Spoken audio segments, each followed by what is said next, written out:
গরিব সাহাবী আছে। তো ওই গরিব সাহাবী বলে, ইয়া রাসূলুল্লাহ, ইন লাম ইয়াকুন লাকা ফিহা হাজা যাওবিজনিহা, যদি এই মহিলার ব্যাপারে আপনার কোনো আগ্রহ না থাকে তাহলে আমার সাথে বিয়ে দিয়ে দেন। এক মহিলা নবীজির কাছে আসছে, আসার পরে বললেন, ইন্নী ওয়াহাবতু লাকা নাফসি ইয়া রাসূলুল্লাহ, হুজুর আমি নিজেরে আপনার জন্য হেবা করে দিলাম।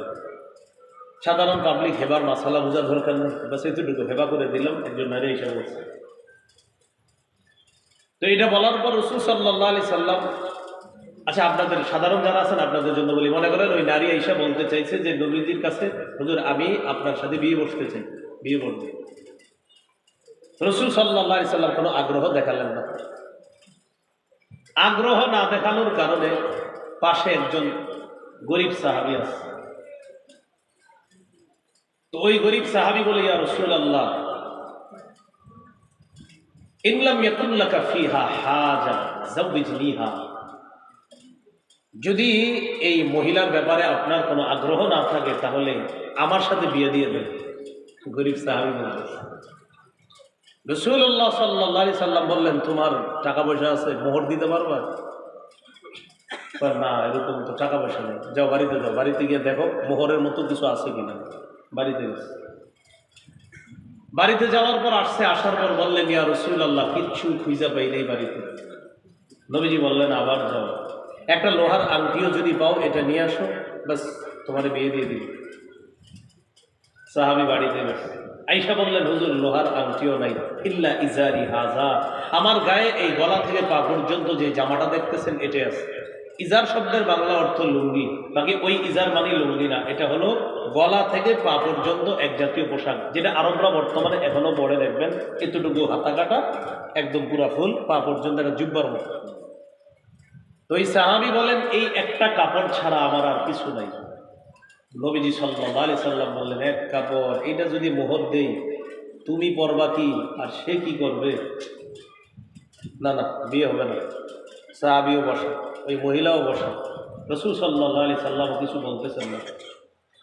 সাহাবী বুঝতে পারলেন মনে হয় আর বিয়ে হবে না আমার, আমি চলে যাই। তো উনি উইঠা রওনা করলেন। নবীজি ডাক দিলেন, এদিকে আসো, শোনো শোনো, হাল মাআকা মিনাল কুরআন, তোমার সাথে কি কোরআনের কিছু আছে? কোরআনের সূরা কিছু মুখস্থ আছে তোমার? সুবহানাল্লাহ।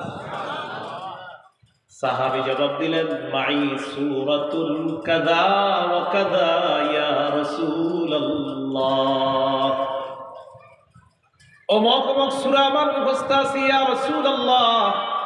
আল্লাহ নবী বললেন, যাওয়াজতুকাহা বিমা মাআকা মিনাল কুরআন, কোরআনের সূরাগুলো মুখস্থ থাকার কারণে এইগুলাই মোহরানা ধরে আমি এই মেয়েটাকে তোমার কাছে বিয়ে দিয়ে দিলাম। তুমি শিখাই দিও, সূরাগুলা শিখাই দিও, এজন্য হাফেজ সাহেবদের টেনশন নেই, বিয়ে হয়ে যাবে। কোরআনের মর্যাদা বাড়ায় দেয়, বলেন কোরআন মর্যাদা। তিরমিজির বর্ণনা 2910 নম্বর হাদিস, এই হাদিসের মধ্যে আছে, قال رسول الله صلى الله عليه وسلم من قرأ حرفا من كتاب الله فله به حسنة والحسنة بعشر أمثالها لا أقول ألف لام ميم حرف ولكن ألف حرف ওয়ালাম হারফুন ওয়া মিম হারফুন।